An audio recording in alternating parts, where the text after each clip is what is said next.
হেই WhatsApp guys, আমি তোমাদের প্রিয় হেডম্যান গেমার চলে এসেছি আরও একটা নতুন ভিডিও নিয়ে।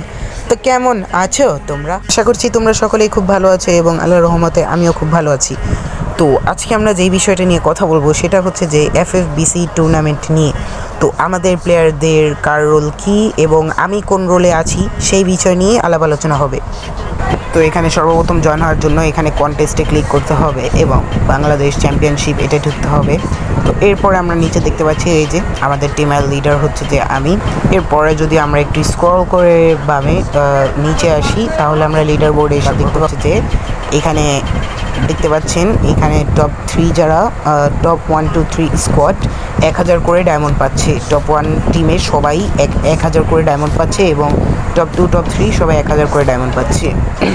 তো এখন আমাদের স্কোয়াডের দিকে তাকাই। এখন দ্বিতীয় নম্বরে আছে এই যে আমাদের রাইফেলার, যে কিনা আমাদের রাশারদের লং রেঞ্জ থেকে সাপোর্ট দিবে। এরপরে আছে আমাদের মেইন রাশার এই যে রাতুল, তো সে হচ্ছে মেইন রাশার। আমরা যদি এর পরের জনের দিকে তাকাই এখানে আমরা দেখতে পাচ্ছি অলরাউন্ডার আছে, সেও হচ্ছে যে রাশার। আমাদের স্কোয়াডের মধ্যে আর কি রাশারের কোনো অভাব নেই, সব জায়গায় খালি রাশার। তো এরপরে আমরা দেখতে পাচ্ছি এখানে আছে নবিতা, তো সেও হচ্ছে যে একটা রাশার। সে আর কি সাপোর্ট রাশারে থাকবে, মানে বেশি রাশ না আর কি, সাপোর্টে থাকবে, যারা রাশে থাকবে তাদের আর কি হেল্প করবে।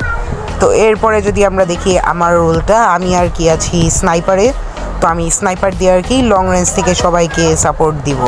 এখন আপনারা যদি স্পোর্টস খেলে থাকেন বা দেখে থাকেন তাহলে বুঝবেন যে একজন স্নাইপার প্লেয়ারের হাতেই আর কি সব।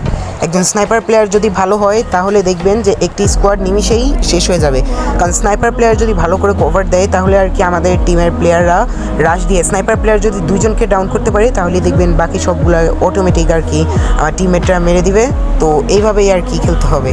তো দেখা যাক আমরা এখন টুর্নামেন্টের মধ্যে কি করতে পারি। আমাদের গেম প্লে কি ভালো হবে, নাকি আমরা কোয়ালিফাই করতে পারবো না, নাকি আমরা হেরে যাব, নাকি আমরা টপ 100-র ভিতরে ঢুকতে পারবো বা ফাইনালেও যেতে পারবো, এটা হচ্ছে যে পরবর্তীতে দেখার বিষয়। আর আমার সাবস্ক্রাইবার যারা আমার গিল্ডে ঢুকতে চাও তারা অবশ্যই তোমাদের যে ইউআইডিটা রয়েছে সেই ইউআইডিটা কমেন্ট বক্সে লিখে দেবে এবং তোমাদের আমি রিকোয়েস্ট পাঠিয়ে 1v2 একটা করে টেস্ট নিব, গিল্ড টেস্ট। এরপরে আর কি যে প্লেয়াররা গিল্ড টেস্টে পাস করবে তাদেরকে আমি আমার গিল্ডে নিয়ে নিব। তো আজকের ভিডিওটা এই পর্যন্তই, আর পরবর্তীতে যেই গেম প্লেগুলো করবো ওগুলো আর কি আমি আপনাদের মাঝে শেয়ার করব। তো আজকের ভিডিওটা এই পর্যন্তই। আশা করি আপনাদের এই ভিডিওটি ভালো লেগেছে। যদি ভালো লেগে থাকে একটি করে লাইক, কমেন্ট এবং শেয়ার করে সাবস্ক্রাইব করে দিয়ে আমাদের পাশেই থাকবেন। তো দেখা হবে পরবর্তী কোনো নতুন ভিডিওতে, ততক্ষণের জন্য আল্লাহ হাফিজ।